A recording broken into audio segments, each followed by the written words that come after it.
Peace and love, family. Had to weigh in on this one. It's going down. Fear of a blackamoor Messiah, Brother Red Pill, October 10th, 2016. All right, now I had to weigh in on this and just let this be made known because this is a topic that I found coming up very often throughout the past month or so, as far as Moors, blackamoors. I met a lot of sincere Moors who didn't know they were Moors. Only a select few. As far as restoring our people back to the concept of being Moors, as an etymologist, what do you think about, the elementary lesson of blackamoors? Do you think like that's a ground to meet them on the level, or you know what I mean, so they can see, or what do you think about Absolutely, that? brother. Absolutely. I've been given the lesson of times to they taught us that lesson. I've been giving that lesson for years. Absolutely. Because what it does, let me so those who are not aware, if you go to an unabridged dictionary, 1930s, 40s, 50s, and you see go to blackamoor, blackamoor.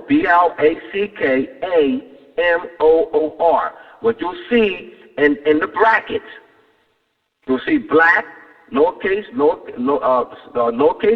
lowercase b, lack, plus capital M-O-O-R, plus, all right, more, black or more. So it breaks it down as that two words, black plus more. Now, black's an adjective, more's a proper noun. I actually will, yes, that needs to be highlighted, put on the front cover of a newspaper, absolutely, absolutely, absolutely. Indeed.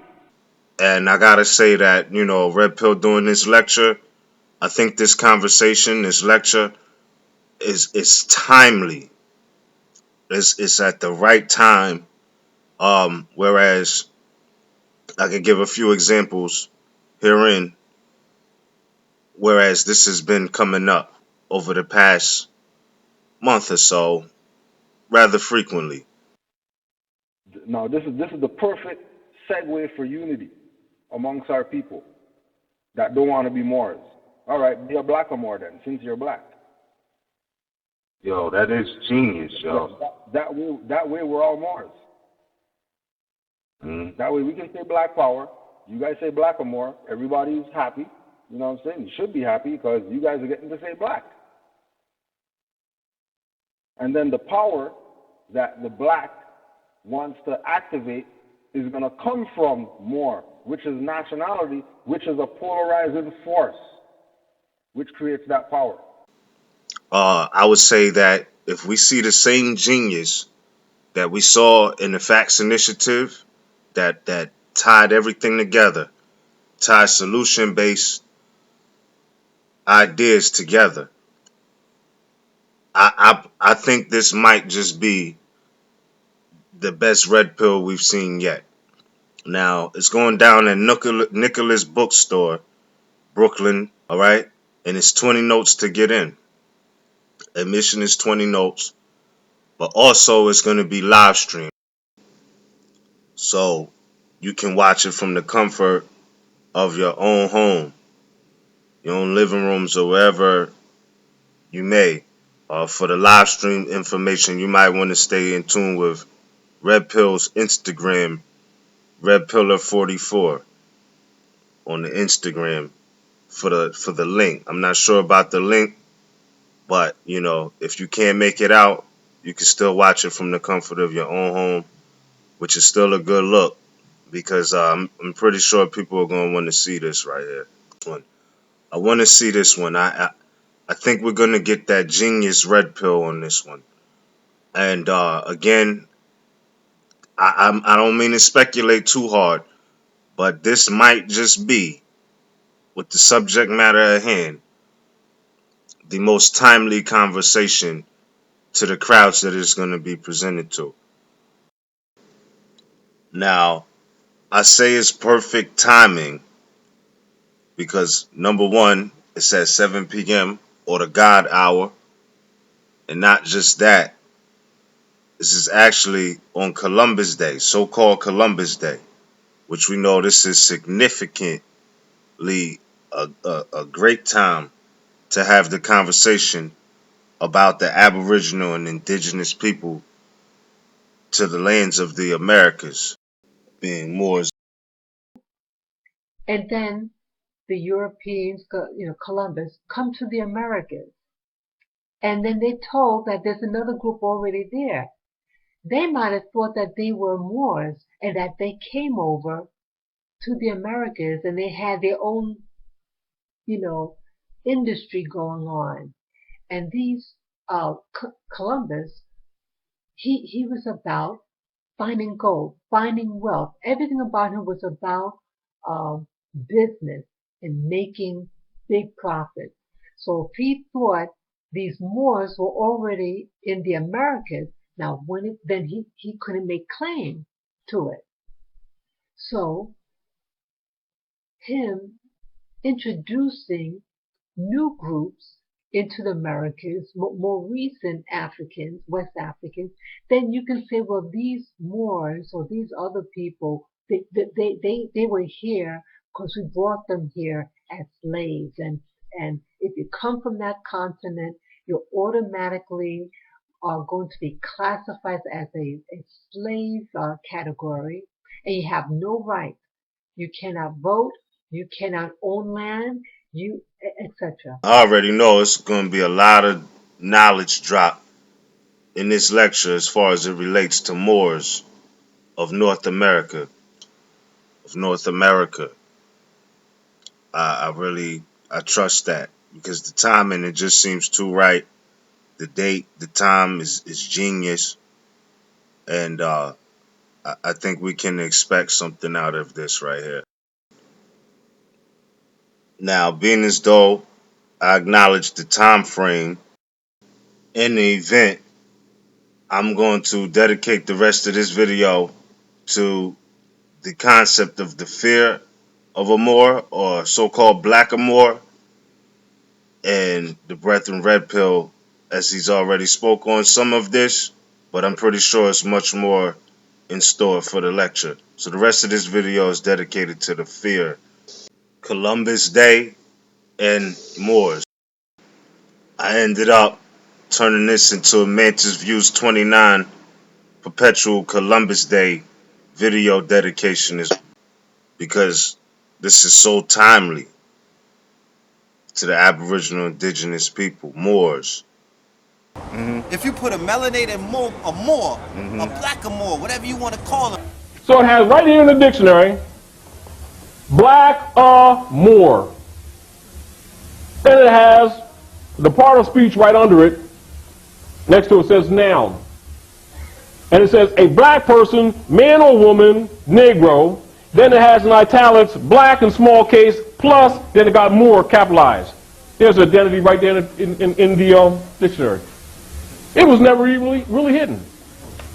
You tell these people they're Moors, they say, what religion is that? The same person who introduced, who was darkening the whole of the continent of Europe, if he comes in a room, he's a threat. Who are you? Answer at once, or I'll die of fright. A Moor. Are you actually a Moor, or are you a ghost? Threat, ASAP. He's an automatic threat. ASAP. Bottom line. Yeah. Genetically, culturally, spiritually, physically. I mean, I could go on for days. So, all I'm saying is... Do you think that's because they fear what they don't have? Of course. Okay. You remind them of something that they'll never have. That's melanin.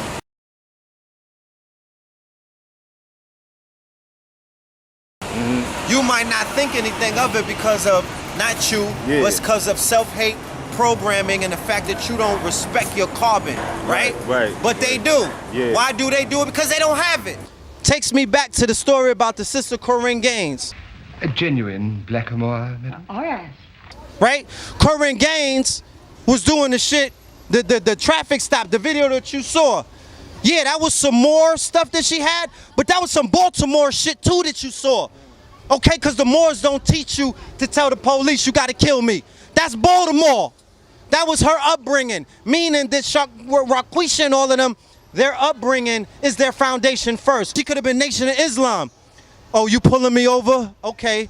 Farrakhan is gonna see you. Nigga, you got to kill me in this car. If you plan on shooting somebody today, then you can get your wish. When you put your hands on me, I promise you, you will have to murder me. You will have to murder me. So go ahead and get ready to do that. But we shall consider that you murdered the Moor in a passion of Christian benevolence. Do you understand, my son? Understand, scoundrel. And for that, the court will be lenient to you. That's how foundation coming out. Huh? It's quite telling. So what we're experiencing now in North America is could possibly be just a residue of the fear that Columbus put on Europeans to ensure their dominance over the Americas. They didn't want blacks, or whether they call Moors, any opportunity of wealth, because the Moors was a very powerful nation. Because the Moors was a very powerful nation. They were in Europe for about 700 years. Here in the Americas, Europeans only been in the Americas and formed a colony only 500 years. So the Moors is 200 years more, longer than Europeans in the Americas. So this again is very telling. That's a home base. So what is your sister's home base? A wanderer. No, I want to see who it is. He hasn't a friend or a family. He's a Moor. He's a human being. Meaning that, yeah, you could have a Sequisha or a Barquisha in the crib, and you could be a Moor. If her foundation is solid, that you good. I have no fear whatsoever of anybody or anything.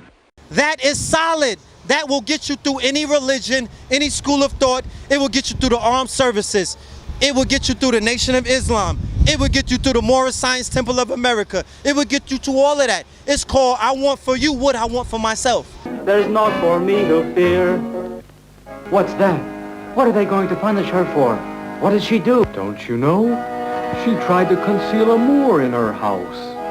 A what? A Moor. An infidel.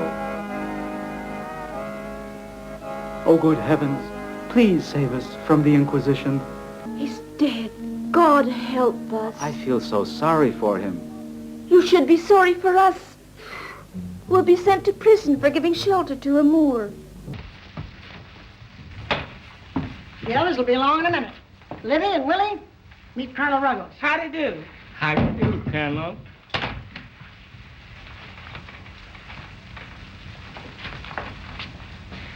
A genuine blackamoor, madam? Oh, yeah. Christopher Columbus was the same year that he left to the Americas, was the same year of the Jews and also the Moors were ejected out of Spain, and then they were also removed from Portugal. When you begin to really wake up, every time a Moor wakes up, you can't become what you already are. What happens, you have Moors who are unconscious, and then you have Moors who are conscious to different degrees. I have no fear whatsoever of anybody or anything. So the question or the subject matter again that Red Pill is going to be dealing with is the fear of a Moor or blackamoor. So because we know there's been a lot of divisiveness and, oh, I don't like Moors don't like, come on. This right here might be a remedy for that. I can't put it past that.